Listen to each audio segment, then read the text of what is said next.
এই যে গুনাহ করছে, পাপ করছে, মানুষের এই গুনাহ বা পাপের শাস্তি পরকালে আল্লাহ দিবেন, সেটা তো বাকি। সেটা বাকি না? বাকি, এটা বাকি আছে এখনো। মৃত্যুর পরের জীবন আমাদের বাকি আছে না? বাকি আছে। তাহলে যারা আল্লাহ আর রাসূলের সাথে নাফরমানি করছে, তাদেরকে পরকালে এই গুনাহ বা পাপের কারণে পরকালে আল্লাহ শাস্তি দিবেন, এটা বাকি আছে। কিন্তু এমন কিছু সেনসিটিভ গুনাহ আছে, এমন কিছু মারাত্মক পর্যায়ের গুনাহ আছে, এই গুনাহগুলোর শাস্তি আল্লাহ তাআলা পরকালে দেওয়ার আগে, পরকালে তো দিবেনই, কিন্তু কিছু কিছু গুনাহ এমন আছে, এই গুনাহগুলোর শাস্তি আল্লাহ তাআলা নগদে দুনিয়াতে দেওয়া আরম্ভ করেন। এইরকম কিছু গুনাহ, এইরকম কিছু পাপ সম্পর্কে আজকে আমরা কথা বলবো, যেই গুনাহ বা পাপের শাস্তি আল্লাহ দেওয়া আরম্ভ করবেন কোথায়? জোরে বলেন, কোথায়? দুনিয়ায়। এই রকমের 5টি জঘন্য গুনাহ সম্পর্কে আজকে আমরা কোরআন সুন্নাহর আলোকে কথা বলবো ইনশাআল্লাহ। যদি আমাদের কারোর সাথে কোনো একটা বিষয় মিলে যায়, কমন পড়ে যায়, আমরা আজকে এখান থেকে তওবা করে উঠবো। কারণ আমাদের গুনাহের পরিমাণ যত বেশি, আমার আল্লাহর দয়ার পরিমাণ তার থেকে আরো বহু গুণে বেশি। সুবহানাল্লাহ। এজন্য যদি আমাদের কোনো একটি বিষয়, এজন্য যদি কোনো একটি পয়েন্ট আমাদের সাথে মিলে যায়, আমরা তওবা করব আর হেদায়েতের মানসিকতা নিয়ে এখানে বসবো।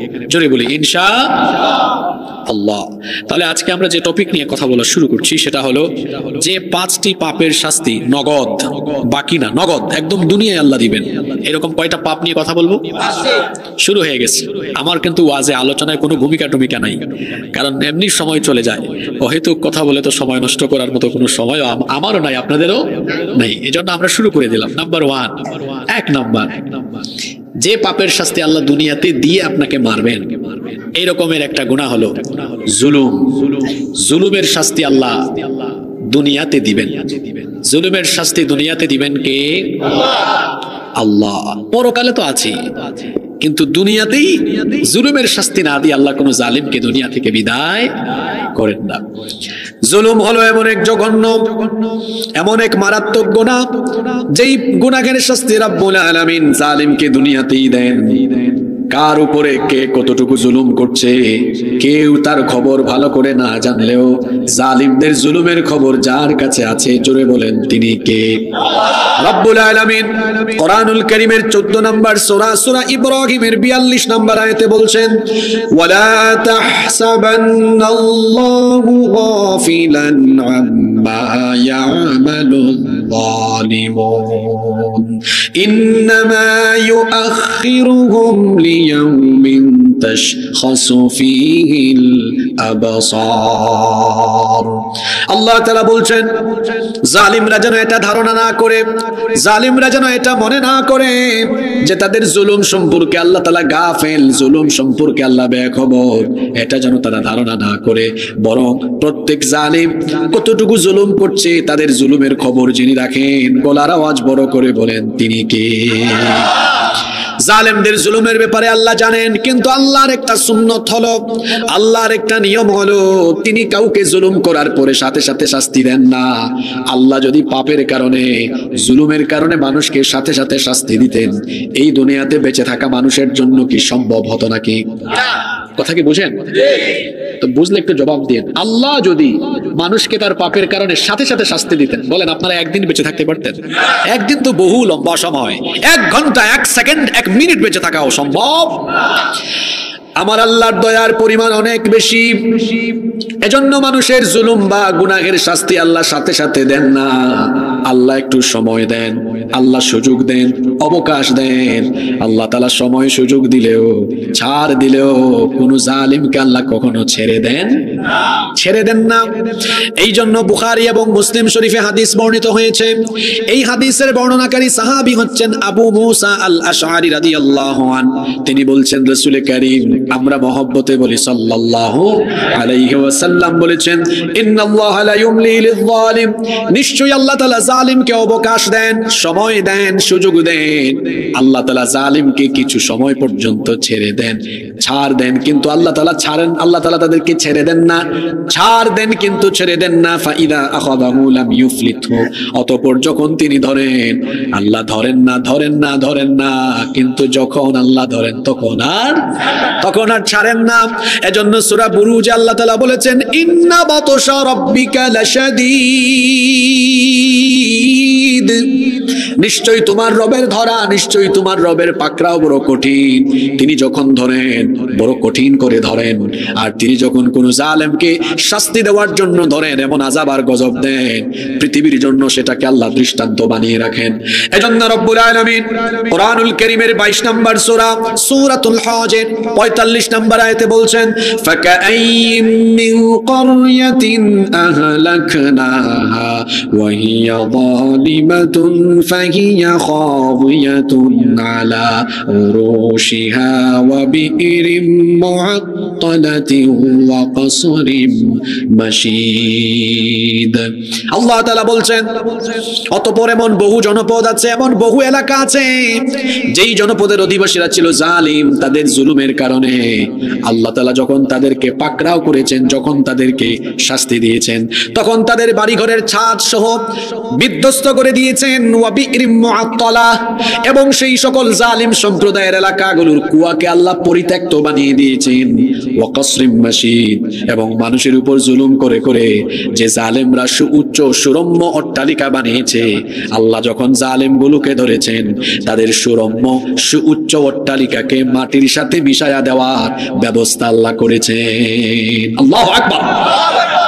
কোরআনুল কারীমের 29 নম্বর সূরা সূরাতুল আনকাবুতের 40 নম্বর আয়াতে আল্লাহ তাআলা আরো চমৎকার করে বলছেন, ফাকুল্লান আখাযনা বিযামবিহি ফামিনহুম মান আরসালনা আলাইহি হাসিবা ওয়া মিনহুম মান আখাযাতহুস সাইহাতু ওয়া মিনহুম মান খাসাফনা বিহিল আরদা ওয়া মিনহুম মান أغرقنا وما كان الله ليظلمهم ولكن كانوا أنفسهم يظلمون।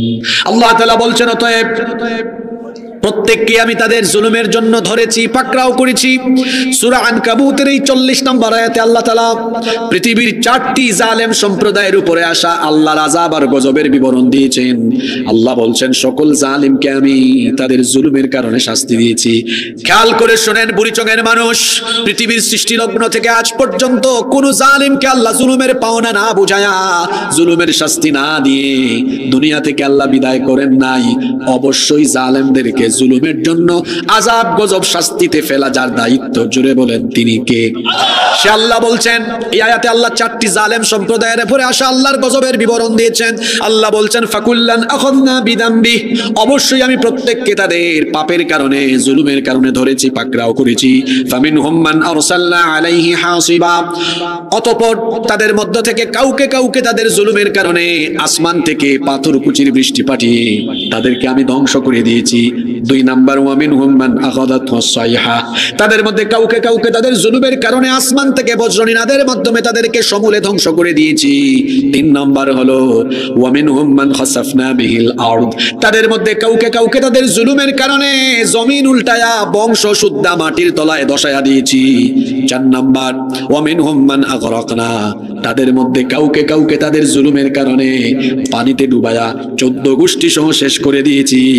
আমাদের সকলের জন্য পানির অপর নাম হলো জীবন, কিন্তু ফেরাউন আর তার বাহিনীর জন্য পানির অপর নাম যিনি মরণ বানিয়ে দিয়েছেন তিনি কে? সে আল্লাহ বলছেন, এইভাবে করে যুগে যুগে যুগে যুগে যত জালিমরা ছিল, প্রত্যেক জালিমকে আমি তাদের জুলুমের কারণে দুনিয়াতেই নগদে শাস্তি দিয়েছি। আপনাদের চোখে আঙ্গুল দিয়া দেখায় দেই, গত 15-16 বছর দ্বারা আলেম ওলামার উপরে, নিরীহ জনগণের উপর জুলুম করেছে। আপনারা বড় আশায় ছিলেন কোন দিন এই জুলুম শেষ হবে। আল্লাহ তো কোরআনে ওয়াদা করেছেন, জালিমকে জুলুমের শাস্তি নগদে দিয়া তারপরে বিদায় করব। আল্লাহ তাআলার ওয়াদা মোতাবেক আপনারা দেখেছেন জালিমদের উপর এমন গজব নেমে এসেছে, আল্লাহর গজবে পড়ে বাড়ি ছাড়া দেশ ছাড়া হয়ে চোরের মতো দেশ থেকে পালিয়ে যেতে হয়েছে।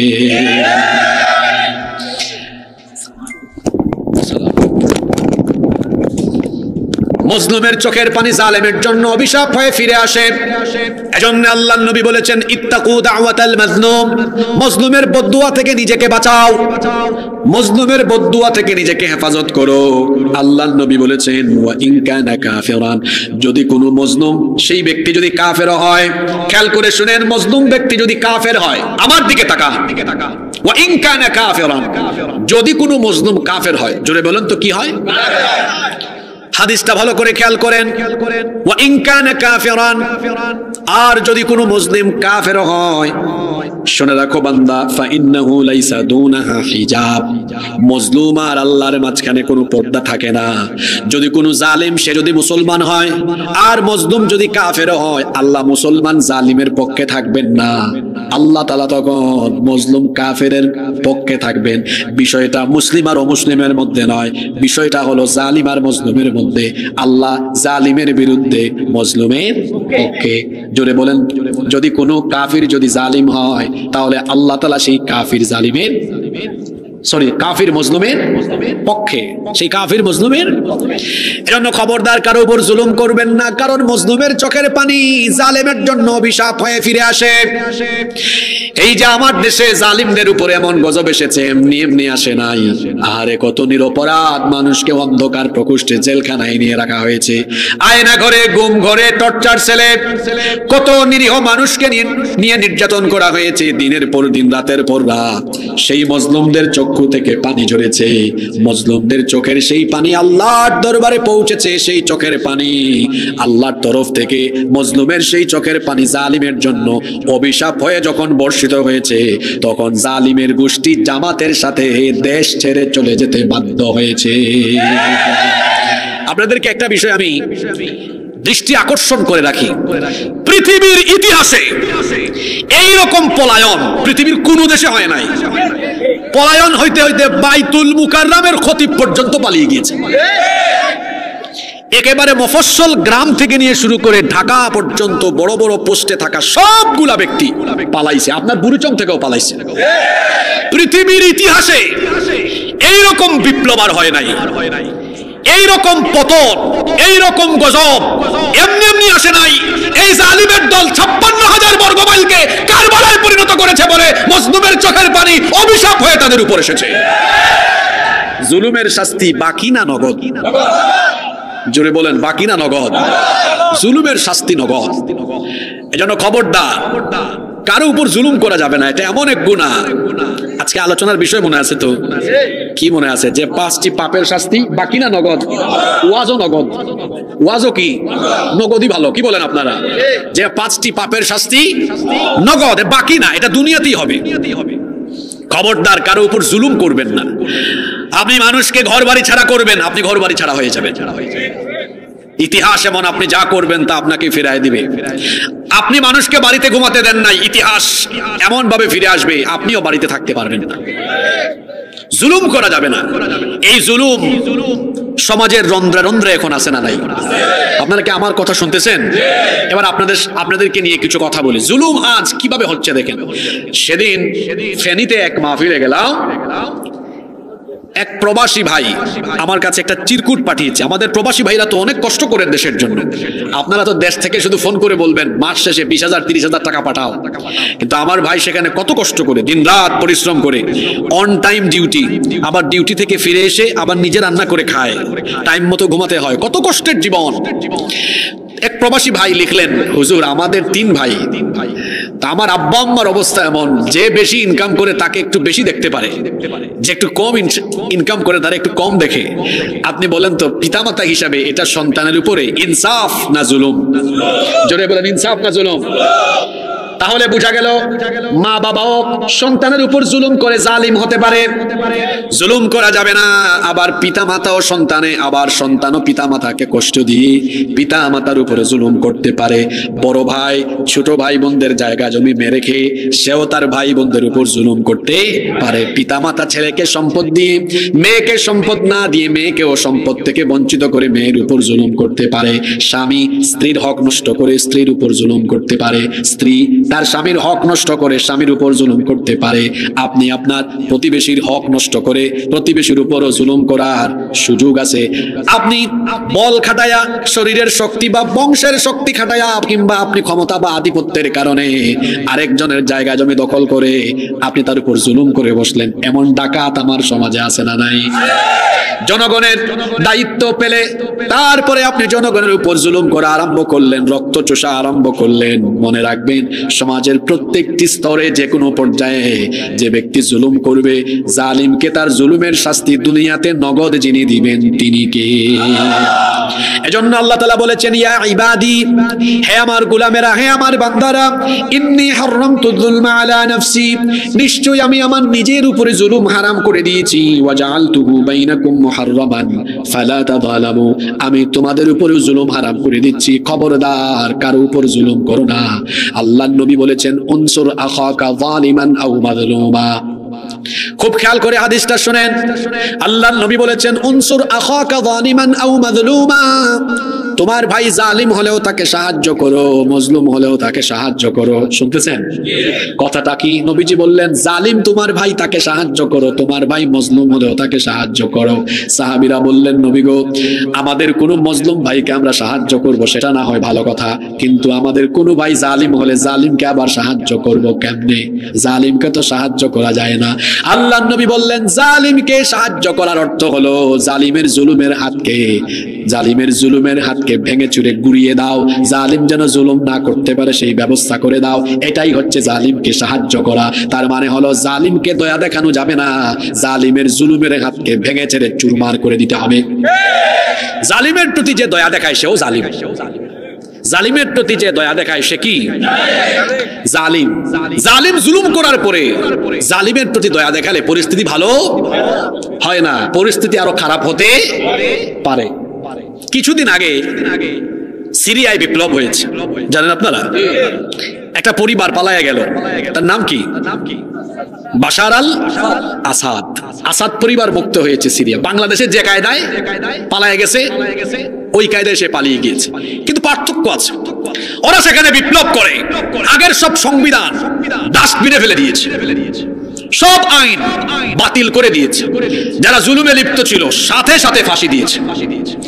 আমার দেশে 6 মাস হয়েছে যারা আমার দেশের হাজার হাজার মা বাবার বুক খালি করেছে, যারা আমাদের ট্যাক্সের পয়সায় কেনা গুলি আমাদের সন্তানদের বুকে বিদ্ধ করে দিনে দুপুরে প্রকাশ্যে দিবালুকে ঠান্ডা মাথায় পাখির মতো গুলি করে আমাদের সন্তানদেরকে হত্যা করেছে। আজকে 6 মাস পেরিয়ে গিয়েছে বলে দেখা যাচ্ছে এদেরও জিহ্বা লম্বা হয়েছে। যদি সাথে সাথে দ্রুত ট্রাইব্যুনালে বিচার হতো, এত বড় স্পর্ধা, এত বড় দুঃসাহস এরা দেখানোর কোনো সুযোগই পেত না। জালিমকে দয়া দেখানো মানে, যে ব্যক্তি জালিমকে দয়া দেখায় সেও, যদি বলেন সেও। আমার দেশে যারা হাজার হাজার বাবা মায়ের বুক খালি করে হাজার হাজার মা বাবার সন্তানদেরকে হত্যা করেছে, সেই খুনিদের বিচার আপনারা চান কি চান না? আরো জোরে বলেন, চান কি চান না? এজন্য সরকারকে বলবো, নির্বাচন এবং সংস্কার হবে পরে, যারা এই দেশে আমার দেশের হাজার হাজার ভাই বোনকে হত্যা করেছে সেই খুনিদেরকে বিচারের আওতায় এনে দ্রুত ট্রাইব্যুনালে বিচার করে তাদের বিচার করতে হবে আগে।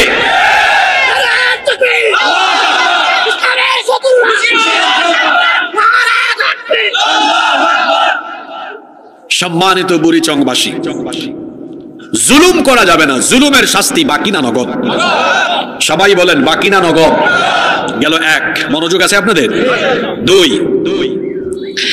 পিতা মাতাকে যারা কষ্ট দেয়, যারা বাবা মাকে আঘাত করে, যারা বাবা মার সাথে বেয়াদবি করে, এই গুনার শাস্তিও, ওই শব্দ পরের শব্দ আমি বলবো না, আপনারা বলেন, এই গুনার শাস্তি কি?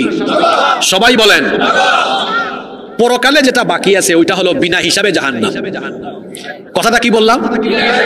হ্যাঁ, সবাই বলেন, কি বলছি?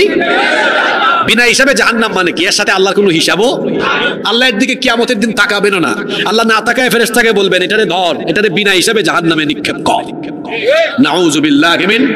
তাহলে আব্বা আম্মা বড় সেনসিটিভ জায়গা। আব্বা আম্মাকে আঘাত দিলে, আব্বা আম্মাকে কষ্ট দিলে কষ্ট পান কে?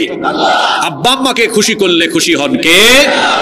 এজন্য আল্লাহর নবী বলেছেন, হুমা জান্নাতুকা আও হুমা নারুকা, পিতামাতা তোমার জান্নাত, অর্থাৎ পিতামাতাকে যদি রাজি করতে পারো, খুশি করতে পারো, পিতামাতাকে খুশি করলে তোমাকে খুশি হয়ে জান্নাত দিয়ে দিবেন কে? আর পিতামাতাকে আঘাত করলে, কষ্ট দিলে আল্লাহ তাআলা কষ্ট পান, তখন আল্লাহ ওই সন্তানের জন্য জাহান্নাম অবধারিত করে দেন। এইটা হলো পরকালে, এটা বাকি। জুড়ে বলেন, এটা নগদ না বাকি?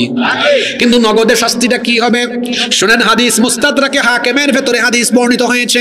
আল্লাহর নবী বলেছেন, এই হাদিসের রাবী বর্ণনাকারী সাহাবী হচ্ছেন আনাস ইবনে মালিক রাদিয়াল্লাহু আনহু। তিনি বলছেন, রাসূল কারীম আমরা মহব্বতে সবাই বলি সাল্লাল্লাহু আলাইহি ওয়াসাল্লাম বলেছেন, বাবানি মুআজ্জিলানি উকুবাতুহুমা ফিদ দুনিয়া। আল্লাহর নবী বলেছেন, দুটা পাপের দরজা এমন আছে, এই দুটি পাপের দরজা দিয়ে যারা প্রবেশ করবে তাদেরকে অতি দ্রুত গতিতে দুনিয়াতে শাস্তির সম্মুখীন করবেন কে? এক নাম্বার হচ্ছে আল বাগী, আল্লাহর সাথে সীমা লঙ্ঘন। দুই নাম্বার হচ্ছে হুকুকুল ওয়ালিদাইন, পিতামাতার অবাধ্যতা। যে সন্তান পিতামাতার অবাধ্য হবে, পিতামাতার সাথে বেয়াদবি করবে, এই সন্তানকে তাড়াহুড়া করে দ্রুত গতিতে দুনিয়াতে শাস্তির সম্মুখীন করে দিবেন কে? রাখবেন, পিতামাতা এমন সেনসিটিভ জায়গা। তিরমিজি শরীফের বর্ণনায় হাদিস এসেছে, আল্লাহর নবী বলেছেন, রিদাল্লাহু ফি রিদাল ওয়ালিদাইন ওয়া সাখাতুল্লাহি ফি সাখাতিল ওয়ালিদাইন। পিতামাতার সন্তুষ্টিতে আল্লাহ সন্তুষ্ট, পিতামাতার অসন্তুষ্টিতে আল্লাহ অসন্তুষ্ট। পিতামাতার অবাধ্য হওয়া সগীরা গুনাহ না কবিরা গুনাহ? আরো জোরে বলেন, সগীরা না কবিরা গুনাহ?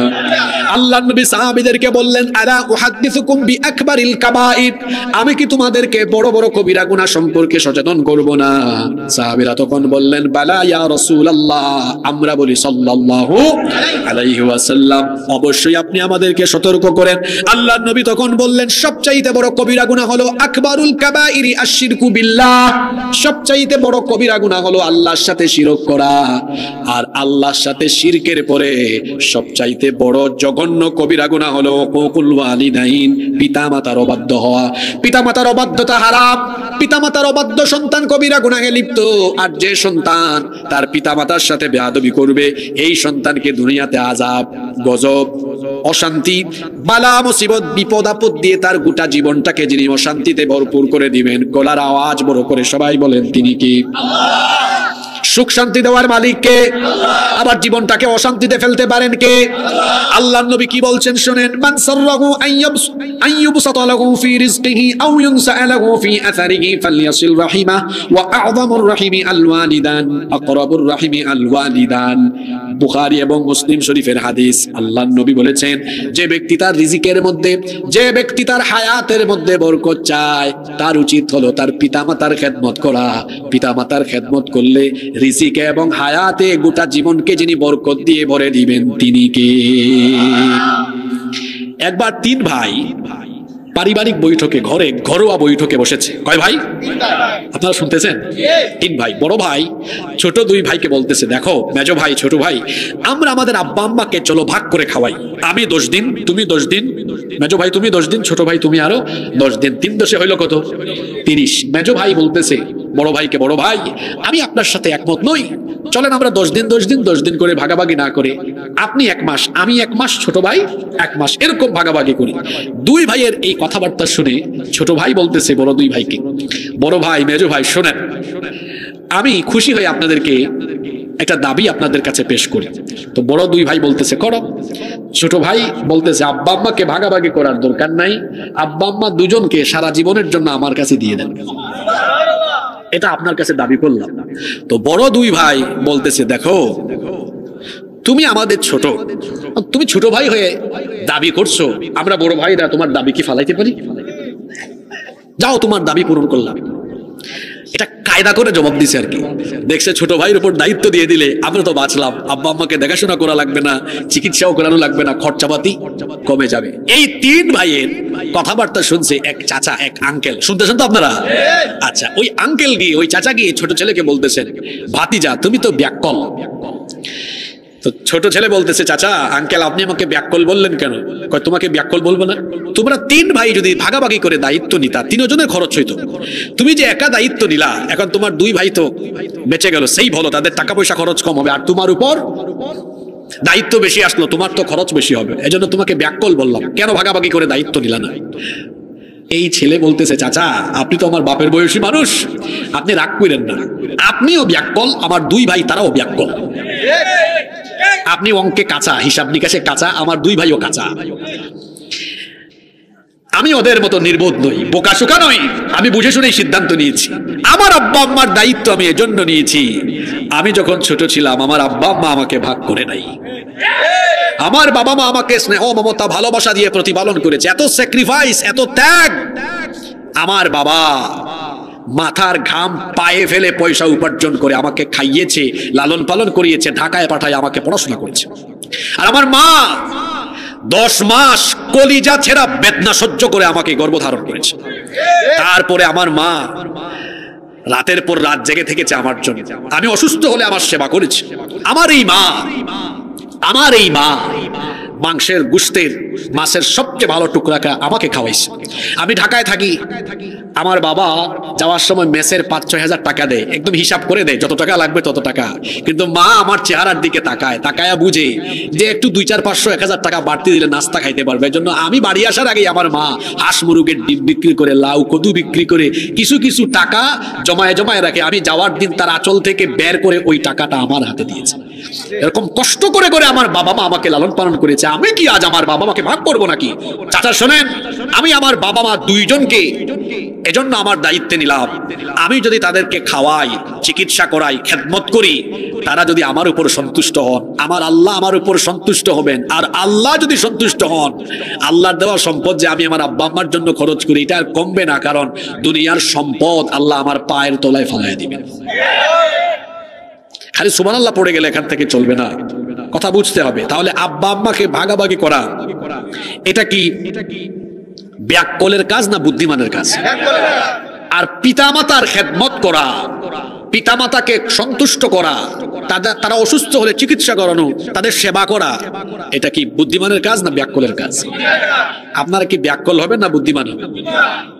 বুদ্ধিমান হইলে কিছুদিন পর পর অমুক তমুককে গিয়া বলেন কেন 60 দিন আগে বিয়ে করছে, কই হুজুর আমার আব্বা আম্মা আমার বউর উপর জুলুম করে। ব্যাককল নাফরমান ছেলে। তোমার আব্বা আম্মা যদি কাফির হয়, আল্লাহ বলেছেন ওয়াসাহিবহুমা ফিদ দুনিয়া মারুফা, দুনিয়ায় তাদের সাথে সদাচরণ করতে হবে, হুকুম কার? আল্লাহ। এক সাহাবী এসে বলছেন আমার আব্বা আম্মা কাফের, আমি কি করব? রাসূল বলছেন বাড়ি যাও, কাফের হলেও তাদের খেদমত করো। সুবহানাল্লাহ। আরেক সাহাবী এসে বলছেন আমাকে যুদ্ধের অনুমতি দেন, জিহাদে যাব। রাসূল বলেছেন তোমার কি মা আছে? সাহাবী বলেন আছে। রাসূল বলেন আমার সাথে যাওয়ার দরকার নাই, বাড়ি গিয়ে তোমার মায়ের খেদমত করো, তোমার মায়ের পায়ের তলায় তোমার জান্নাত রয়েছে। আব্বা আম্মা এখনো যাদের জীবিত আছে তাদের বাড়িতে তাদের জন্য এখনো জান্নাত আছে। সুবহানাল্লাহ। এজন্য আমার যুবক ভাইদেরকে বলবো, খবরদার আব্বা আম্মার সাথে বেয়াদবি করবেন না। আব্বা আম্মার সাথে বেয়াদবির শাস্তি বাকি না নগদ? আরো জোরে বলেন, বাকি না নগদ? আমার বয়স তো খুব একটা বেশি নাই, 30 মাত্র, কিন্তু কম বয়সে আল্লাহ আপনাদের সামনে যেহেতু কথা বলান, এজন্য সম্ভবত আল্লাহ ইচ্ছা করেই দুনিয়ার কিছু জিনিস আমাদেরকে দেখাইছেন যাতে আপনাদেরকে বলতে পারি। আল্লাহ তো দেখাইছেন আপনাদেরকে বলার জন্য। নিজের চোখে দেখেছি আব্বা আম্মার সাথে বেয়াদবি করা সন্তানগুলো ভিক্ষা করে খায়। নিজের চোখে আল্লাহ দেখিয়েছেন আব্বা আম্মার সাথে বেয়াদবি করা সন্তানগুলো ঠিক মতো খাইতে পারে না, বউ বাচ্চা নিয়ে চলতে পারে না, লানতের জীবন পেয়েছে। আর আব্বা আম্মাকে খেদমত করেছে এমন সন্তান না খায়া মরে নাই, মরবেও। কারণ বরকত আছে পিতামাতার খেদমতে, বরকত আছে পিতামাতার। আচ্ছা, এখানে আবিয়াইত্যা ওরা তো মিসকিন, ওরা তো জানেও না, ওই জীবনে প্রবেশও করে নাই, অভিজ্ঞতাই নাই। যারা বিবাহিত আপনারা বলেন তো, যাদের বাচ্চা কাচ্চা আছে 6 মাস 8 মাস 1-2 বছর বয়স, বাচ্চা কাচ্চা রাতে যখন কান্না করে তখন আপনারা কি রাগ করেন না উঠে ঘুম পাড়ান? জুড়ে বলেন। তো আপনার কি মনে পড়ে না আপনিও যখন ছোট ছিলেন এইভাবে করে আপনার বাবা মা আপনাকে ঘুম পাড়িয়েছেন? আজকে আপনার বাবা বয়স্ক মানুষ, মা বুড়ি মানুষ। মানুষ যখন বয়স হয়ে যায়, বয়স হওয়ার পরে তার শরীরে নানাবিধ রোগবালাই দেখা দেয়। হতে পারে আজ আপনার বাবা মা বার্ধক্যের কারণে শরীরের বিভিন্ন জায়গায় সমস্যা দেখা যায়। বাত হয়েছে, পায়ের মধ্যে বাতের ব্যথা, মেরুদণ্ডে ব্যথা, কোমরে ব্যথা, রাতের বেলা ঘুমাতে পারে না, মাথা ব্যথা। অনেক বুড়া মানুষ রাতের বেলা ঘুমাতে পারে না। কেমন সন্তান আপনি আমাকে বলেন? আপনি রাতের বেলা ঘুমায় যান, আপনার বাবা মা জেগে থাকে, একটু বাবার রুমে যান, মায়ের রুমে যান, গিয়ে বাবাকে বলেন আব্বা, গিয়ে মাকে বলেন আম্মা, আমি আপনার মাথাটা টিপে আপনাকে ঘুম পাড়ায় দেই, আপনার পায়ে বাতের ব্যথা, পাটা টিপে দেই, হাতটা টিপে দেই। মা বাবা এমনি না করবে, কিন্তু আপনি থাকেন। বলেন, আপনিও তো ছোটবেলায় আমাকে ঘুম পাড়াতেন, তারপরে আপনি ঘুমাতেন। এখন আপনি দুর্বল কালে চলে এসেছেন, আগে আমি আপনাকে ঘুম পাড়াবো, তারপরে আমি ঘুমাবো। আব্বার মাথায় আম্মার মাথায় হাত বুলায়া হাত পা টিপে দিয়ে ঘুম পাড়ায় দেখেন মা বাপ ঘুমানোর সময় আল্লাহর কাছে ফরিয়াদ করবে, আল্লাহ আমার সন্তানটা আমাকে এত শান্তি দিয়েছে, শান্তির ঘুম পাড়ায় দিয়েছে, তুমিও আমার সন্তানকে দুনিয়া আখিরাতে সুখ শান্তি দিয়ে ভরপুর করে দাও। সুবহানাল্লাহ। শুধু সুবহানাল্লাহ বললে চলবে না, বাবা মাকে এভাবে রাতের বেলা ঘুম পাড়াবেন, ঘুম পাড়ায় দেখবেন দোয়া হাসিল করতে পারবেন। ছোটবেলা আপনার বাবা মা আপনাকে কত কিছু কিনে দিত, বাজার থেকে যাওয়ার সময় আপনার বাবার জন্য আপনি কমলা কিনে নিয়ে যান, আনার কিনে নিয়ে যান, বাবার রুমে মায়ের রুমে ঢুকে নিজে এগুলো চলাইয়া নিজের হাতে মুখে তুলে খাওয়ায় দেন। বাবা মা যদি খুশি হয়ে একবার শুধু মুচকি হাসি মারে, আল্লাহর আরশ আপনার উপর খুশি হয়ে যাবে। পিতা মাতার খেদমতে দুনিয়া আখিরাতে সফলতা আছে, আর পিতা মাতার সাথে বেয়াদবি করলে এই নাফরমান দুনিয়াতে শাস্তি পাবে, বাকি না নগদ। মিলায় নিবেন কথাগুলো। এই বুড়িচঙ্গে দেখবেন যারা আব্বা আম্মার সাথে বেয়াদবি করেছে একটাও শান্তিতে নাই, শান্তি হবেও না, এরা লানতের জীবন পাবে বলে গেলাম আমি। তাহলে 2 নাম্বার পাপ, পিতা মাতাকে কষ্ট দিলে শাস্তি নগদ না বাকি? এই যুবক ছেলেরা হাসিও না, কথা শোনো, বাসায় গিয়ে আব্বা আম্মার পা ধরে মাপ চাইয়ে নিও। আব্বা আম্মার দোয়া যারা পেয়েছে দুনিয়াতে এরা সফল হয়েছে। আমার বাবা আমার মা হলেন আমার পীর, আমার সবচেয়ে বড় ওলি, কারণ আমার বাবা মায়ের দোয়া ডাইরেক্ট আল্লাহর দরবারে কবুল হয়। আল্লাহু আকবার। এটা আমার কথা না, রাসূল বলেছেন 3 জনের দোয়া ডাইরেক্ট কবুল। কয়জনের? 1 নাম্বার মুসাফির, 2 নাম্বার মজলুম, 3 নাম্বার আব্বা আম্মা সন্তানের জন্য দোয়া করলে এই দোয়া আল্লাহ ফিরাইয়া দেন না। সুবহানাল্লাহ কইতে ইচ্ছে করে না? তাহলে যাদের আব্বা আম্মা জীবিত আছে তাদের ঘরে ওলি আছে না নাই? কথা বলেন, ওলি আছে না নাই? নিজের আব্বা আম্মাকে অনেকে মশারি কিনে দেয় না, রাতের বেলা মশা কামড়ায়, আর কোথাকার কোন পীর বাপকে নিয়ে মাজারের মধ্যে মশারি টানায় দেয়। আপনারা আবার ভাবিয়েন না এই হুজুর কি পিরাউলিয়া বিরোধী নাকি? আপনি পিরাউলিয়া কারে শিখান? আমার বাড়ি কোথায় জানেন? বাংলাদেশের সবচেয়ে বেশি পিরাউলিয়া এসেছেন আপনাদের কুমিল্লায় না আমার সিলেটে। 360 জন ওলিয়া উলিয়া নিয়ে আমরা বসে আছি। আমার বাসার পাশেই বাবা শাহজালাল রহমাতুল্লাহ আলাইহির মাজার শরীফ। আপনি আমাকে পিরাউলিয়া শিখান? পিরাউলিয়ার বিরোধী আমরা নই, বরং পিরাউলিয়ার লেবাস ধরে যারা ভণ্ডামি করে মানুষের ঈমান আকীদাকে লুট করে তাদের সাথে মুসলমানের কোনো সম্পর্ক নাই। আমার দেশে এইরকম বহু আজে বাজে মাজার আছে না নাই? আপনি নাম শুনলেই আপনার চক্ষু কপালে উঠবে। খেতাশা, বুদাইশা, গেদাশা, ল্যাংটাশা, ডাইল চাউল মিয়া আছে না এরকম? বদনাশা চট্টগ্রামে গেলে দেখবেন। হায় রে হায়, আমি মাহফিলে যাচ্ছি কুষ্টিয়াতে, রাজবাড়ি দিয়ে যাচ্ছি, দেখি বিরাট বড় এক গেট লেখা জামাই পাগল বাবার দরবার শরীফ। আপনারা গুগল শরীফে সার্চ দিয়েন, দেখবেন পাবেন। আমি এটা ছবি তুলে ফেসবুকে দিয়েছি, দিয়ে আমি ক্যাপশন লিখলাম, আমি তো রাজবাড়িতে জামাই পাগল বাবার দরবার পাইছি, বাংলাদেশে কোথাও কি বউ পাগল আছে নাকি? এটা আমি জানতে চেয়ে লিখলাম আর কি। আরে বাপরে বাপ, 5 মিনিট যায় নাই মুন্সিগঞ্জের গজারিয়া থেকে এক ভাই কমেন্ট করছে, হুজুর আছে তো, আমার বাড়ি মুন্সিগঞ্জের গজারিয়া, এখানে আছে বউ মস্তান শাহ রহমতুল্লাহ। চিন্তা করছেন, জামাই পাগলও আছে, বউ পাগলও আছে। হক্কানি রব্বানি ওলিয়া উলিয়া পীর মাশায়েখদেরকে আমরা আমাদের কলিজা থেকে মহব্বত করি, তাদেরকে আমরা ভালোবাসি, কিন্তু যারা ওলিয়া উলিয়া পীর মাশায়েখদের লেবাস ধরে ঈমান আকীদাকে লুট করবে, ৫৬,০০০ বর্গ মাইলের বাংলাদেশে তাদের স্থান হবে না। সম্মানিত ভাইয়েরা, ভাঙ্গালামো কেন? ভাঙ্গা ভাঙ্গের দরকার নেই। ভাঙ্গা ভাঙ্গের দরকার আছে না? কে বলছেন? আমরা যদি না যাই ওরা এমনি দেখবেন ও তারাই ভাঙবে, ঠিকই বলছেন আপনি, কারণ তার তো ব্যবসা হবে না, তার ব্যবসা আপনি যেটা করবেন সেটা করেন, আপনি যাবেন না, যারা না বুঝে যায় তাদেরকে দাওয়াত দিয়ে ফিরায় রাখেন, এমনি দেখবেন তারা নিজেরাই ভাঙবে, আপনারা ভাঙ্গা লাগবে না। হ্যাঁ, আমরা উগ্রতাকে উচ্ছৃঙ্খলতাকে কখনো প্রমোট করব না ইনশাআল্লাহ।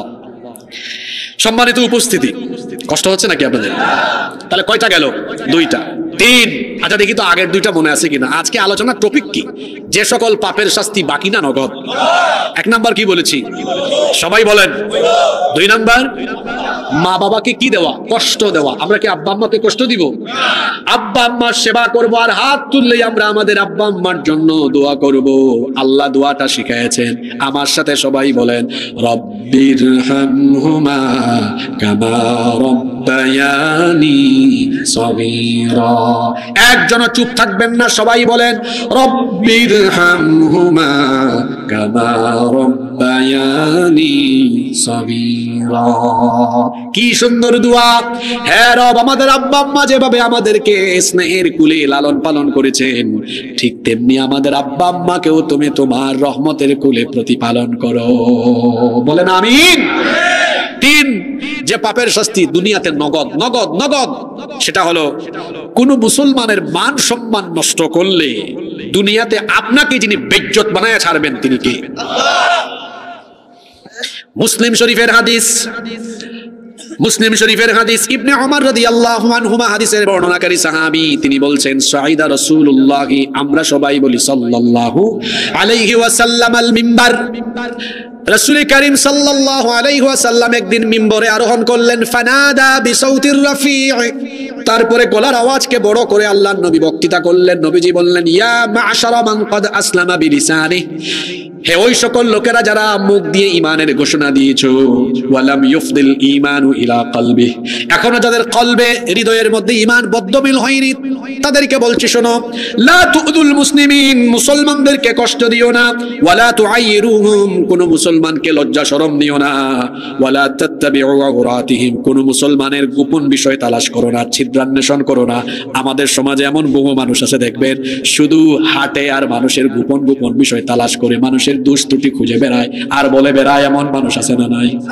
আল্লাহর নবী নিষেধ করেছেন এটা করো না, কারো ছিদ্রান্বেষণ করো না, এই অভ্যাসটা বড় খারাপ।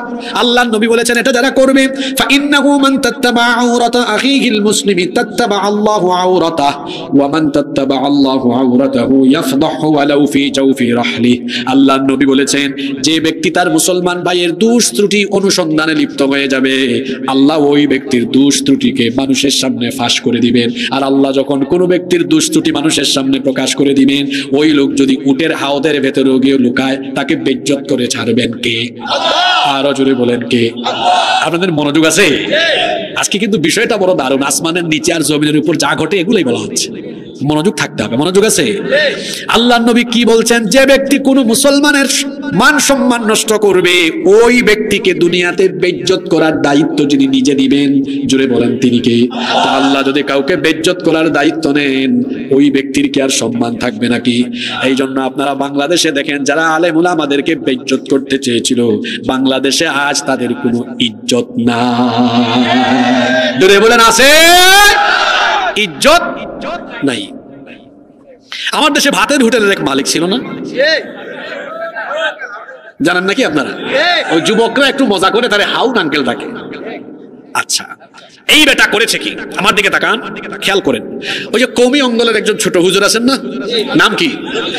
মাওলানা রফিকুল ইসলাম মাদানী। উনি বলেছেন যে তিনি জেলে থাকা অবস্থায় একবার তাকে বের করে হাতির ঝিলে নিয়ে, জানেন না আপনারা, দুই দিকে রাস্তা বন্ধ করে তারপর এক অর্ধনগ্ন অসভ্য এক মহিলাকে এনে তার পাশে রেখে ছবি তুলতেছে।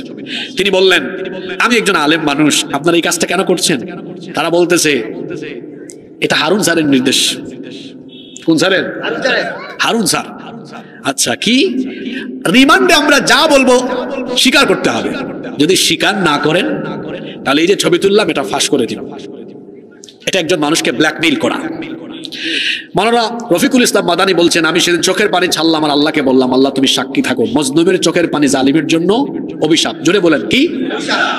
এই যে হারুন, শুধু মাওলানা রফিকুল ইসলাম মাদানী নয়, আরো বহু আলেমদের ইজ্জত নিয়ে টানাটানি করেছে। রাসূল তো বলেছেন, তুমি কারো ইজ্জত নষ্ট করবে, আল্লাহ তোমারে বেইজ্জত বানাবে। এখন এই হারুনকে কি আল্লাহ ছেড়ে দিয়েছেন নাকি? এটা ভদ্র সমাজ, এখানে আমার বাবার বয়সী, আমার চাচার বয়সী, আমার দাদার বয়সী অনেক মানুষ আছেন, যুবক ভাইরাও আছেন। এত সিনিয়র জুনিয়রদের সামনে আমি তো এই ভদ্র সমাজে কোনো এমন কোনো কথা বা এমন কোনো শব্দ চয়ন করতে পারবো না যেটা অসুন্দর হয়, অশুভন হয়। এই হারুনকে আল্লাহ কেমন বেইজ্জত বানাইছেন এটা যুবকরা এখন ভালো করে জানে। কিরে যুবকরা, জানেন কিনা? জানেন কিনা? হয়েছে অনেকে আঙ্গুল দেখেন, আঙ্গুল টাঙ্গুল দেখেন, এটা অসুন্দর অশুভন। আমরা শুধু হালকা ইঙ্গিত দিলাম, আমি জাস্ট ইশারা দিয়ে আপনাদেরকে বুঝাতে চাইছি যে আপনি কাউকে বেইজ্জত করবেন, আপনাকে বেইজ্জত করার দায়িত্ব নেবেন কে? আমার দেশ থেকে যে মহিলা পালিয়ে গেল, আল্লামা সাঈদীকে ধর্ষণকারী, মানবতা বিরোধী, যুদ্ধাপরাধীর মতো জঘন্য জঘন্য অপবাদ দিয়ে আল্লামা সাঈদীকে এই দেশের তৌহিদবাদী মানুষের হৃদয় থেকে মুছে দিতে চেয়েছিল, কিন্তু সে কি পেরেছে? বরং উল্টা সে বাংলাদেশের মানুষের হৃদয় থেকে একেবারে সার্ফ এক্সেলের মতো পরিষ্কার হয়ে গিয়েছে। আপনি কাউকে বেইজ্জত বানাতে চাইবেন, আল্লাহ আপনাকে বেইজ্জত করে ছাড়বেন। আর যদি আপনি এই স্বভাব আপনার থেকে রিমুভ করেন, ডিলিট করে দিয়ে আপনি যদি এই গুণে গুণান্বিত হতে পারেন, কারো ভুল ত্রুটি দেখবেন, একাকী তাকে শুধরে দিবেন, একাকী তাকে সংশোধন করে দিবেন। এক মুমিন হলো আরেক মুমিনের আয়না। জুড়ে বলেন, এক মুমিন আরেক মুমিনের কি? কারো কোনো ভুল দেখেছেন, জনসম্মুখে না বলে একাকী তাকে আপনি সংশোধনী দেন, ভাই এই জিনিসটা মনে হয় এইরকম, সুন্দর করে তাকে বুঝায় দেন। সে যদি বুদ্ধিমান হয় বুঝবে এই লোকটা আমার কল্যাণকামী, নইলে সে আমার ভুলটা দেখেছে, না বললেও তো পারতো, বলেছে আমাকে সংশোধন করে দিয়েছে। একাকী বলবেন, মানুষের সামনে বেইজ্জত করবেন না। যদি কোনো মুসলমানের দুস্তুটি দেখে গোপন রাখেন তাহলে এটার ফায়দা কি হবে শোনেন। আল্লাহর নবী বলেছেন, লা ইয়াসতুরু আবদুন আবদান ফিদ দুনিয়া ইল্লা সাতারাহুল্লাহু ইয়াউমাল কিয়ামাহ। আল্লাহর নবী বলেছেন, যে ব্যক্তি তার মুসলমান ভাইয়ের দুস্তুটি গোপন রাখবে, কিয়ামতের দিন আল্লাহ ওই ব্যক্তির দুস্তুটি গোপন রেখে আল্লাহ তাকে জান্নাত দিয়ে দিবে। আল্লাহ বলবেন, চান্দসারের তুমি এদিকে আসো, তুমি তো মানুষের দুষ্টুটি গোপন রাখতা, আজকে তোমার হাতে থাকা আমলনামায়ও তোমার অনেক ভুল ত্রুটি গুনাহ আছে, আজকে আমি এগুলা দেখবো না, আমিও গোপন রাখবো, দৌড়াও আমার জান্নাতে চলে যাও। সুবহানাল্লাহ। তাহলে মানুষের ভুল ত্রুটি আমরা বলে বেড়াবো না গোপন রাখবো? জোরে বলেন ইনশাআল্লাহ। নাম্বার 4, মনোযোগ আছে? 4 নাম্বার, যে পাপের শাস্তি বাকি না নগদ। আজকে ওয়াজ সব বাকি না নগদ? নগদ। 4 নাম্বার যে পাপের শাস্তি দুনিয়াতে আল্লাহ নগদ দিবেন, সেটা হলো আল কাসবুল হারাম। অন্যায় পথে, অবৈধ পথে, হারাম পথে যারা উপার্জন করে হারাম খাবে, হারাম খুরকে দুনিয়াতে শাস্তি নগদে দিবেন কে? আল্লাহ নবী বলেছেন, ইন্না হাদাল মালা খাদিরাতুন হুলওয়া, নিশ্চয়ই দুনিয়ার এই মাল সম্পদ এগুলো হলো সুমিষ্ট, আকর্ষণীয়, চাকচুক্যময়, সুমিষ্ট। আল্লাহ নবী বলেছেন, ফামান আখাযাহু বিহাক্কিহি ওয়া ওয়াদাহু ফি হাক্কিহি ফানি'মাল মাউনাতু হুয়া। আল্লাহ নবী বলেছেন, যে ব্যক্তি বৈধ পথে তা অর্জন করে বৈধ পথে খরচ করবে, ওই ব্যক্তির সম্পদের মধ্যে যিনি বরকত দিবেন, জুড়ে বলেন তিনি কে? এরপরে নবীজি বলছেন, ওয়ামান আখাযাহু বিগাইরি হাক্কিহি কানা কাল্লাযী ইয়াকুলু ওয়া লা ইয়াশবা। আর যে ব্যক্তি অন্যায় পথে, অবৈধ পথে এই সম্পদ কামাবে, হারাম পথে উপার্জন করবে, ওই ব্যক্তির উপমা, ওই ব্যক্তির দৃষ্টান্ত, উদাহরণ হলো সেই ব্যক্তির মতো যেই ব্যক্তি খাবার খায় কিন্তু পেট ভরে না। অর্থাৎ হারামখোরদের স্বভাব হলো এরা যতই হারাম খায় না কেন এদের পেট ভরে না। তার বাড়ি যদি চান্দসার হয়, হারামখোর মানুষের জায়গা জমি ঠেলায়া, মানুষের উপর জুলুম করে, সুদ খায়া, ঘুষ খায়া, 2 নাম্বারি করে টাকা কামায় যদি চান্দসারে একটা বাড়ি বানায়, চিন্তা করবে এবার কুমিল্লা শহরে আরেকটা বানায়। কুমিল্লায় বানানোর পরেও তার হারাম খাওয়া কমায় না, হারাম খাওয়া আরো বাড়ায়। চিন্তা করে ঢাকায় আরেকটা বানায়, ঢাকায় বানানোর পরে হারাম খাওয়া আরো বাড়ায়, কারণ তখন টেনশন এত বাড়ে, আমি আমার গ্রামে, আমার জেলা শহরে, উপজেলা শহরে, রাজধানী শহর সব জায়গায় যে হারে মানুষের উপর জুলুম করে অন্যায় ভাবে টাকা উপার্জন করেছি, কোন সময় যদি পাবলিক আমারে ধরে দেশ ছেড়ে পালাতে হবে, এই জন্য বিদেশেও একটা সেকেন্ড হোম বানানো দরকার। তখন কানাডায়, ইংল্যান্ডে, আমেরিকায় সেকেন্ড হোম বানায়, বানানোর পরেও এই হারাম করে পেট ভরে না, আরো বেশি হারাম খায়। আসলে এই হারামখোরদের পেট কখনো ভরবে না। প্রাচুর্যের নেশা যার মাথায় ঢুকেছে, এদের পেট ভরবে না। পেট ভরবে তখন কবরে যাবে যখন। এজন্য আল্লাহ বলেছেন, আল্লাহ কুমুত তাকাসুরু হাত্তা যুরতুমুল মাকাবির। প্রাচুর্যের নেশায় যারা মত্ত হয়ে গিয়েছে, এই অবস্থায় এরা কবর পর্যন্ত পৌঁছাবে, এদের পেট ভরবে না। আল্লাহ নবীও বলেছেন, ওয়ালাইয়ামলা ফাহু ইল্লা তুরাব, কবরের 3.5 হাত মাটি ছাড়া এদের পেট দুনিয়ার কোনো কিছু দিয়ে ভরবে না। 3 হাত মাটি তাকে গিলবে যখন, এই হারামখোরের পেট ভরবে। চুরি করে, অন্যায় ভাবে দুর্নীতি করে, চুরি করে সম্পদ কামায়। আর আমার দেশে তো চোর হলো 2 জাত। যদি বলেন কয় জাত? একটা অভাবের, আরেকটা স্বভাবের। এক লোকের ঘরে কোনো খাবার দাবার নাই, যাইতেছে চান্দসার দিয়ে, রাস্তার ধারে দেখছে ফুলকপির ক্ষেত, আলু ক্ষেত, ডানে বামে দেখছে কেউ নাই, নেমে কিছু ফুলকপি আর আলু লুঙ্গির চিপার ভিতরে ঢুকাইয়া মারছে। এটা অভাবের না স্বভাবের চোর? এক বেটা ঢাকায় বড় অফিসে চাকরি করে, বড় দায়িত্ব, সরকার তাকে বেতন দেয়, ভাতা দেয়, গাড়ি বাড়ি দিয়েছে। এরপরেও লোকটা তার কাছে কোনো ফাইল নিয়ে গেলে টেবিলের চিপা দিয়ে হাত ঢোকায়, কয় কিছু দেয়া যাবে। টাকা না দিলে কাজ হয় না। কলমের খোঁচায় চুরি ডাকাতি দুর্নীতি করে চেয়ারম্যান, এমপি, মন্ত্রী হয়েছে, সরকার বেতন দেয়, ভাতা দেয়, গাড়ি বাড়ি দেয়, তাও জনগণের মাল চুরি করে খায়। এই বেটা চুরি করে কেন? এটা অভাবের না স্বভাবের? জোরে বলেন, অভাবের না স্বভাবের? আমার দেশে অভাবের চোর বেশি না স্বভাবের চোর বেশি? সুতরাং এই বাংলাদেশকে পরিবর্তন করতে হলে রাষ্ট্রের সকল গুরুত্বপূর্ণ চেয়ারে থাকা স্বভাবের চোরদেরকে ওই চেয়ার থেকে সরায়া কুরআনওয়ালা লোকদেরকে সেই চেয়ারে বসাতে পারলেই বাংলাদেশের পরিবর্তন হবে, নইলে পরিবর্তন সম্ভব। আপনারা কি সেই চেয়ারে কোরআনওয়ালাদেরকে দেখতে চান কি চান না? এত আস্তে বললেন, চান কি চান না? কারা কারা চান না একটু হাত তুলেন দেখি। হায় রে হায়, বেহুশ হলে চলবে না। আমরা এই বাংলাদেশকে কোরআন ওয়ালাদের বাংলাদেশ হিসাবে কারা কারা দেখতে চাই? দু হাত তুলে আল্লাহকে দেখা।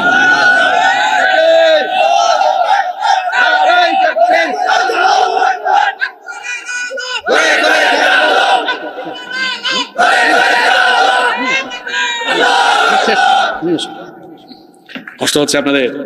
আমাদের প্রধান মুফাসসির ফদিলাতুল শেখ আদ-দক্তর আবুল কালাম আজাদ বাশার হাফিজাহুল্লাহ ওয়া রাআ, আপনাদের কুমিল্লার রত্ন, কুমিল্লার গৌরব, তিনি চলে এসেছেন। কিছুক্ষণের মধ্যে তিনি এখানে তশরিফ আনবেন ইনশাআল্লাহ। আমরাও শেষ পর্যায়ে চলে আসছি। তো আমি যেটা বলতে চাচ্ছি, হারাম খুরদেরকে হারাম খাওয়ার শাস্তি দুনিয়ায় দিবেন কি? শাস্তিটা কেমন হতে পারে? বিভিন্ন রকম হতে পারে। এই হারাম খুরদা যারা হারাম খায়, হারামে নাই কোনো হারাম, হারাম সম্পদ অর্জন করেছে, ভোগ করতে পারবে না, সব ফেলে চলে যেতে হবে। দেখেন নাই হারাম খুরের দল সব ফেলে রেখে কিভাবে চলে গিয়েছে? উপভোগ করতে পারবে? বড় বড় রোগ বালাই হবে, এমন এমন রোগ, আহারে মুখে রুচিও নাই। রিক্সাওয়ালা সারাদিন পেডেল মারে, রিক্সা চালায়া, পেডেল ঘোরায়া, রিক্সা চালায়া ইনকাম করে, মুখে যে রুচি, এক গামলা এক বোল ভাত আলু ভর্তা ডাল দিয়ে শেষ করে ফেলে। আর হারামখোর, হারামখোর ও ভাত খাওয়ার আগে ইনসুলিন কয়, খাবার আগে 13টা ট্যাবলেট আনো, খাইতে বসছে কই রুচি নাই। এই হারামখোর, তোর মুখে রুচি থাকবে কেমনে? তুই তো বহু মানুষের মুখের থেকে খাবার কেড়ে নিয়েছিস, বহু মানুষের জিহ্বায় খাবারের স্বাদ নিতেও দেশ নাই। এজন্য আল্লাহ দুনিয়াতে নগদে তোর মতো হারামখোরের জিহ্বার স্বাদ আল্লাহ কেড়ে নিয়েছেন।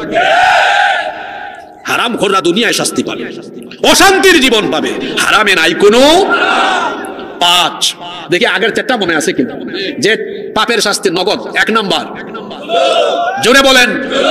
আজকের শ্রোতা স্মার্ট আছে। 1 নাম্বার। 2 নাম্বার, পিতা মাতাকে কষ্ট দেওয়া। 3 নাম্বার, কোন মুসলমানের মান সম্মান নষ্ট করা। 4 নাম্বার, কি খাওয়া। এখানে আরো একটা কথা বলি, হারামখোরের কোনো ইবাদত বন্দেগী দোয়া কবুল হয় না, কারণ ইবাদত কবুলের পূর্ব শর্ত হলো হালাল খাওয়া। কি খাওয়া? আল্লাহ আমাদেরকে হালাল পথে উপার্জনের এবং হালাল খাওয়ার তৌফিক দাও। আল্লাহ হারাম থেকে আমাদেরকে হেফাজত করো। 5 এবং সর্বশেষ পয়েন্ট আজকে, জিনা ব্যভিচারে লিপ্ত ব্যক্তিকে দুনিয়াতে নগদে শাস্তি দিবেন কে? জিনা ব্যভিচার আজকে আমাদের সমাজে কম না বেশি? আর জিনা ব্যভিচার বৃদ্ধি হওয়ার জন্য জিনা ব্যভিচারের আকর্ষণীয় চমকপ্রদ উপাদান সবার হাতে আছে। এটার নাম কি? জোরে বলেন, এটার নাম কি? যুবকরা 3টা 4টা পর্যন্ত তারা মোবাইলে তাহাজ্জুদ পড়ে। হাসিয়েন না, আপনাদেরকে হাসানোর জন্য বলি নাই, কথা বাস্তব না অবাস্তব। এই পুলাগুলারে দেখছেন, মায়া লাগে চেহারার দিকে তাকাইলে। গালের 2 পাশের মাংস হাড্ডির চিপার ভিতরে ঢুকে গেছে, গোটা চেহারায় ব্রণ আর ব্রণ বিচি উঠছে আর কি। দিনের বেলা এমন ভাবে হাঁটে যেন এই পড়ে যাবে, শরীরে কোনো বল নাই, শক্তি নাই। থাকবে কেমনে বলো? তুমি তো রাত 3টা 4টা পর্যন্ত মোবাইল আর ইন্টারনেটের অপব্যবহার করে চিপায় চাপায় তোমার যৌবন নষ্ট করো। জিনার শাস্তি নগদ, নগদ। জিনা ব্যভিচারে লিপ্ত ব্যক্তির চেহারা থেকে নূর উঠে যাবে, মায়া উঠে যাবে, তার শারীরিক নানাবিধ কঠিন কঠিন রোগবালাই দেখা দিবে, শারীরিক সমস্যা দেখা দিবে, মানসিক সমস্যা দেখা দিবে।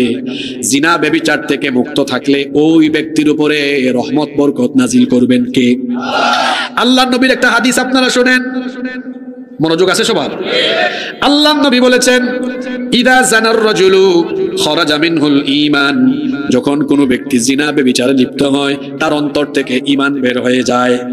কানা আলাইহি কাযুল্লাহ, অন্তর থেকে ঈমান বের হয়ে তার মাথার উপরে শামিয়ানা বা আকাশের মেঘখণ্ডের মতো ঈমান ভাসতে থাকে।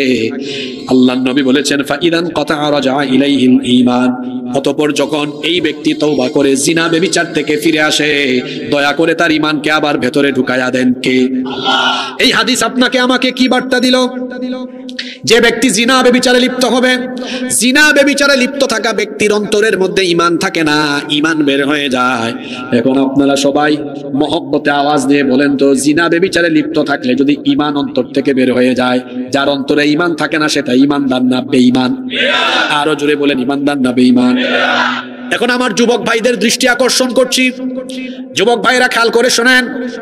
এই যে রাতের বেলা আপনি মোবাইলে আপনার গার্লফ্রেন্ডের সাথে করেন চ্যাটিং, আর দিনের বেলা করেন ডেটিং, এই যে রাতের বেলা আপনি চ্যাটিং করা আরম্ভ করলেন, জিনার সাগরে ডুবে থাকতে থাকতে নাপাক হয়ে নাপাক শরীরে ঘুমায় গেলেন। ও আমার ভাই, আমি আপনাকে সুন্দর করে ভালোবাসা দিয়ে বোঝাচ্ছি আমার ভাই, বলেন তো এই রাতের বেলা এই অবস্থায় আপনার মরণ হয়ে যেতে পারে কি পারে না? কারণ আমাদের জীবন তো এমনের নাই কোনো ওয়ারেন্টি, নাই কোনো গ্যারান্টি, যে কোনো মুহূর্তে মৌত আসতে পারে কি পারে না?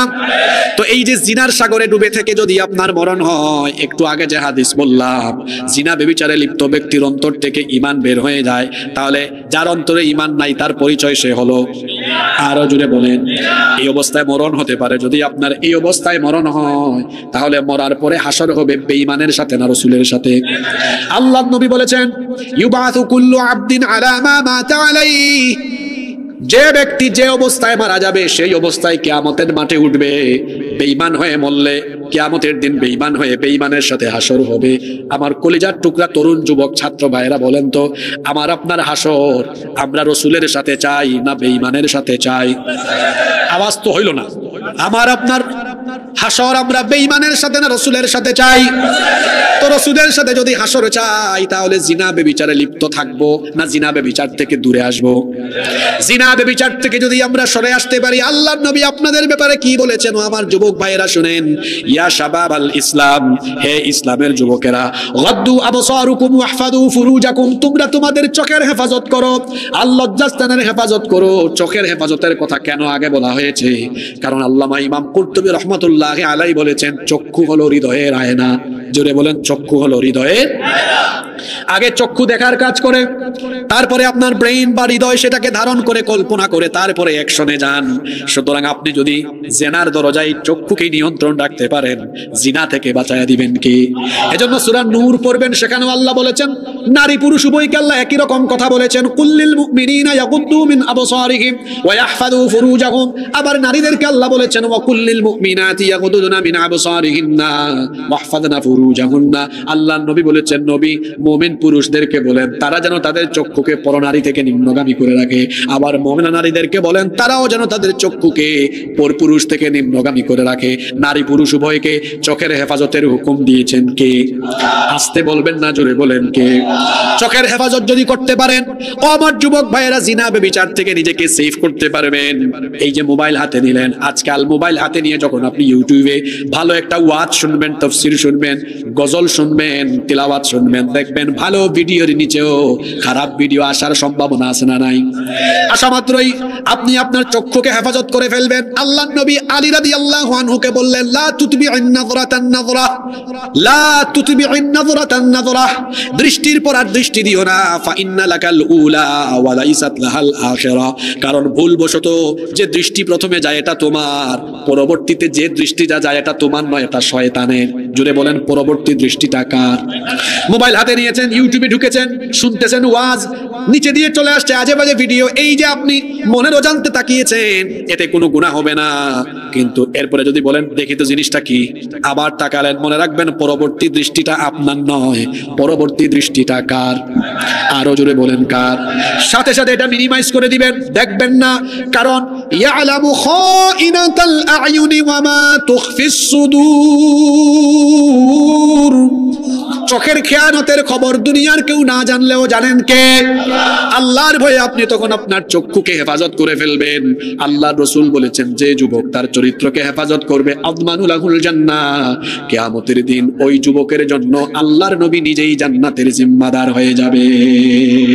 যুবক ভাইয়েরা, আমরা বেঈমানের সাথে থাকতে চাই না কিয়ামতের দিন রাসূলের সাথে হাসর চাই? তাহলে আসুন নিজেদের চরিত্রকে হেফাজত করে বিবাহ বহির্ভূত হারাম রিলেশন থেকে নিজেদেরকে আমরা বাঁচায় রাখি। যে 5টা গুনাহের কথা বললাম, এই 5টা গুনাহে লিপ্ত ব্যক্তিকে দুনিয়াতে নগদে শাস্তি দিবেন কে? আল্লাহ। এই 5টি অপরাধ থেকে এবং যাবতীয় সকল গুনাহ থেকে আমাদেরকে হেফাজত থাকার তৌফিক দান করেন, আমরা সবাই বলি আমিন। আমাদের আজকের মাহফিলের সম্মানিত প্রধান মুফাসসির মুহতারামি ওয়া মুকাররামি ফদিলাতুশ শাইখ আদ-ডক্টর আবুল কালাম আজাদ বাশার হাফিজাহুল্লাহ ওয়া রাআহ, তিনি আমাদের মধ্যে তাশরীফ এনেছেন। তিনি কিছুক্ষণের মধ্যে কথা বলবেন ইনশাআল্লাহ। আমি যত কথা বলেছি আল্লাহ সেগুলো আমাদেরকে আমলের তৌফিক দিন। সুবহানাকা আল্লাহুম্মা ওয়া বিহামদিকা আশহাদু আল্লা ইলাহা ইল্লা আনতা আস্তাগফিরুকা ওয়া আতুবু ইলাইক। ওয়াসসালামু আলাইকুম ওয়া রাহমাতুল্লাহি ওয়া বারাকাতুহু।